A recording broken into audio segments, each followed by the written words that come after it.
તો આગામી 31 જુલાઈના રોજ જૂનાગઢ મહાનગરપાલિકાની વર્તમાન બોર્ડનું સમયકાળ પૂર્ણ થઈ રહ્યું છે, ત્યારે આજ રોજ અંતિમ સ્ટેન્ડિંગ કમિટીની એક બેઠક મળી હતી, જેમાં શહેરના વિવિધ વિકાસ કામોને પ્રાધાન્ય આપી કુલ 90 દસ્તખતો પર મંજૂરીની મહોર મારવામાં આવી હતી, જેમાં વર્ષથી જોશીપુરા રેલવે ફાટકની સમસ્યા નિવારવા ઓવરબ્રિજના નિર્માણ માટે હાલ ટેન્ડર પ્રક્રિયા પૂર્ણ કર્યા બાદ કામને મંજૂર કરાયા છે, તેમજ રાજકોટની સેવાભાવી સંસ્થા સદભાવના ટ્રસ્ટ અને મનપા દ્વારા ચોમાસામાં શહેરમાં 5000 વૃક્ષોનું વાવેતર કરવા મંજૂરી અપાઈ હતી, તેમજ શહેરના હેરિટેજ બિલ્ડિંગનું રિનોવેશન કરી જાળવણી અકબંધ રાખવા નરસિંહ વિદ્યા મંદિર સ્કૂલના રિનોવેશન કામગીરી પણ મંજૂર કરાઈ હતી। ઉલ્લેખનીય છે કે જૂનાગઢ એક પ્રવાસન ધામ છે, જેની ઐતિહાસિક વારસો જળવાઈ રહે તેવા પ્રયત્નો કરી કામગીરી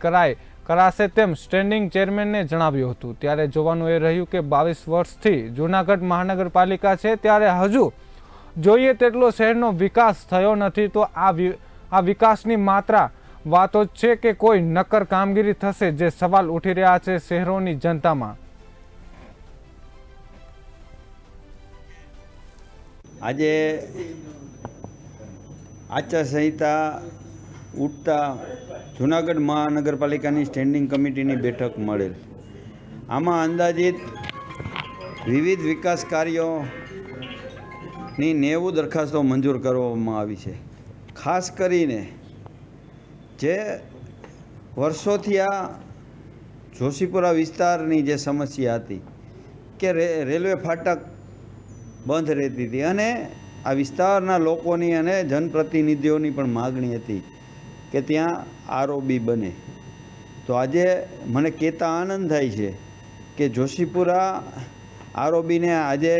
ટેન્ડર પ્રક્રિયા પૂર્ણ કરી અને એના કામને મંજૂરી આપવામાં આવી છે, એટલે આવનારા દિવસોમાં જોશીપુરા ઓવરબ્રિજનું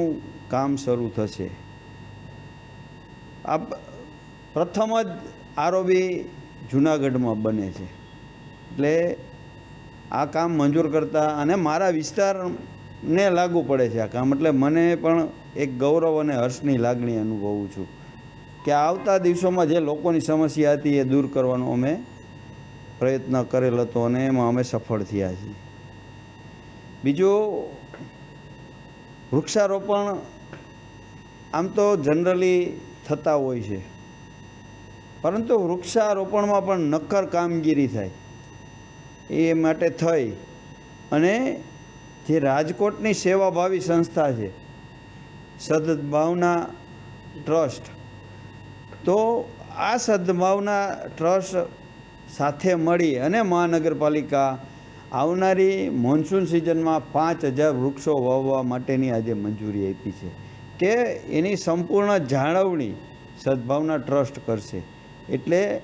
વૃક્ષારોપણ માટે પણ આજે નક્કર કામગીરી થાય માટેની મંજૂરી મહાનગરપાલિકા દ્વારા આજે આપવામાં આવી છે। સાથે સાથે આપણું શહેર ઐતિહાસિક સિટી છે, પ્રવાસન ધામ છે અને હેરિટેજ સિટી છે, તો વધારેમાં વધારે હેરિટેજ બિલ્ડિંગો ડેવલપ થાય